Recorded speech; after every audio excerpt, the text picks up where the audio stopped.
Hello.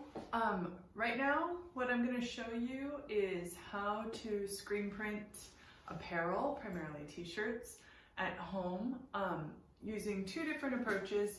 The very first thing that we're going to use here is a very simple one color t-shirt press. This is made by Ryonet. I'm going to show you what the body looks like. But the nice thing about this is that it's perfect for doing your very first t-shirt experiments. It's $150, so it's very affordable. It's from a company called Ryonet, and it's called the DIY Print Shop Original One Color Screen Printing Press, and the website is screenprinting.com. But it's really just great, so simple in nature. It just comes with the body here. This has been bolted down to a piece of MDF that's then been clamped onto the table. So very simple, easy, and then the palette sort of hangs over here off of the table so that the t-shirt can hang freely. Okay, so the first thing I'm going to do using the t-shirt press, so this is more of a luxury approach here, is I'm going to put my shirt here on the palette. And I'm going to make sure that the shoulders of the t-shirt are lined up right to the back of the platen here, completely flush with it. That's really important to make sure that all of the shirts get exactly the same registration each time. I'm going to apply it in a way that is as centered as possible. So I'm going to use the feeling of where the arms are and the seams on the shoulders to see that when I apply the shirt, it's as centered as possible. Now, before I start printing, just to get my registration accurate, what I'm going to do is tape my film down onto the shirt exactly where I'd like it to fall. So in general, I've backed the image off about 3 fingers distance from the collar here, and that's just a really nice place for it to land universally. But of course, there's some wiggle room in there based on your preference, but that's kind of a universal rule of thumb. So I've placed this image center and about 3 fingers distance down from where the bottom of the collar falls. That is then taped in place. So now I'm going to bring my screen down. This is clamped in place here, and it's just preliminarily clamped in place, so I'm going to move it around as I need to. So what I'm looking for here, I'm looking through the clean screen, and I'm trying to line up the imagery with the film itself. So there's a couple of adjustments that I need to make here. I can do horizontal shifts from right to left, and I can do vertical shifts forward and backwards. So the first thing I want to do is my forward and backward adjustment. So what I'm going to do, I can see here that the palette itself needs to come towards me. So underneath the platen, which you won't be able to see from where you are, but there are bolts underneath here. What you do is you just loosen them up, bring this down for reference, and then I'm going to pull the shirt until it's a pretty accurate height for what I'm after. And then when I feel satisfied with that, I'm going to tighten these bolts back up. There are 2 here, very simple. Great. Now I need to move horizontally, so I'm going to loosen these guys up.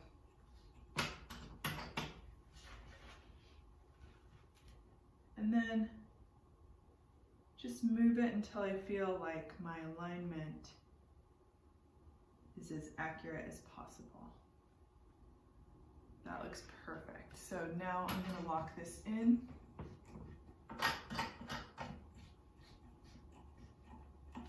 I'm ready to go.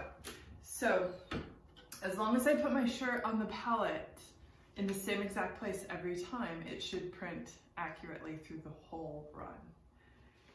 Take your time with setting up your t-shirt because the printing takes no time as long as your setup is accurate. Okay, so now what I'm going to do is take my t-shirt off, and I'm going to spray some basically repositionable spray adhesive. McLogan's makes this one, but any kind of quick tack repositionable is just fine. So I'm going to very lightly spray that onto the palette. And this makes it so it stays in place and doesn't move, especially if I need to lift my screen and print a second time for ink density. So I'm gonna put the shirt right back on, making sure it's as centered as possible, and that those shoulders are lined up there. That looks good. I'm gonna flatten it out, and that adhesive is really gonna hold it nice and taut there. Okay, here we go. I'm gonna apply my ink. You wanna make sure that it's textile-based ink so that it won't wash out. Here we go. Now the first thing I'm gonna do is flood. This is a very loose screen, so a lot of ink will come out, which is great. When you're apparel printing, you wanna have something that's a little bit looser because you want lots of ink to go in there. It's very, very absorbent. Okay, so I'm gonna print once. I'm gonna try printing. There we go. There we are.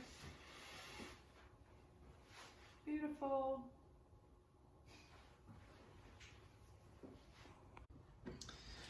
For this next approach, this is very similar to printing onto paper. So this is excellent if you don't have the luxury of a t-shirt press.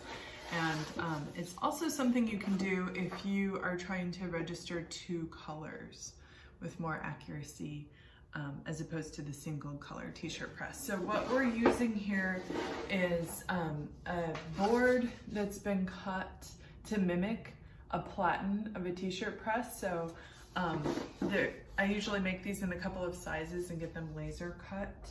And then there's this little divot here that's a little bit larger, and this sort of mimics where the neck would fall. So this is where the shoulders would fall here. 1/4 of an inch thick. So I'm taking that same spray adhesive and I'm spraying the board lightly just to make sure that my t-shirt stays in place. And now I'm going to apply the t-shirt just the same way. If I were doing several t-shirts, one right after the other, it would be wonderful to either have help, someone could be loading another board while you were printing one, or have several boards and preload them ahead of time before you get started. That just makes everything work so much smoother, because you can see it takes some time to get this t-shirt on here and centered. So that's just a tip. So here we are. I'm gonna flatten it out so it's nice and straight there with the spray adhesive. And then I'm gonna treat this very similar to printing onto paper. I am going to use acetate here for my registration purposes. Now I'm putting the t-shirt on the board underneath the acetate first before I print onto the acetate, because the bulk of the t-shirt itself is actually shifting my acetate slightly in this direction. And so I need to compensate for that if I want to make sure that my registration is accurate. That's essential if you're doing at least 2 colors or more. Okay, so it doesn't really matter where my shirt is as long as it's underneath there for now. And the very first thing I'm going to do is print onto that piece of acetate there.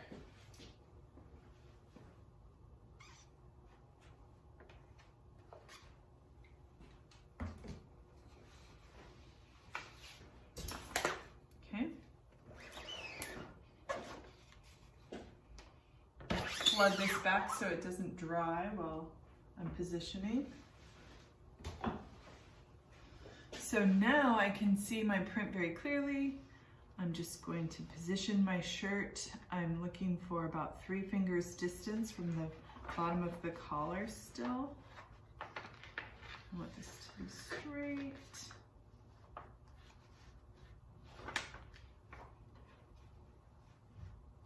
That looks good. So now I'm going to move this out of the way. And remember, there is a time limit because ink is now in the screen and it's drying. So I can fold this shirt. This happens to be how it fits with my screen the best. I'm gonna fold it here, but I don't wanna fold it underneath the board itself. I need this to be pretty smooth and flat.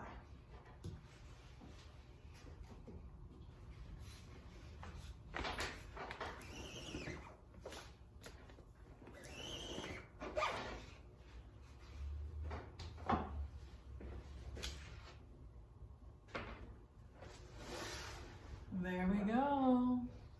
Beautiful. I also wanted to mention that any shirt that gets printed with water-based textile printing ink needs to be heat set in order to be permanent on your fabric.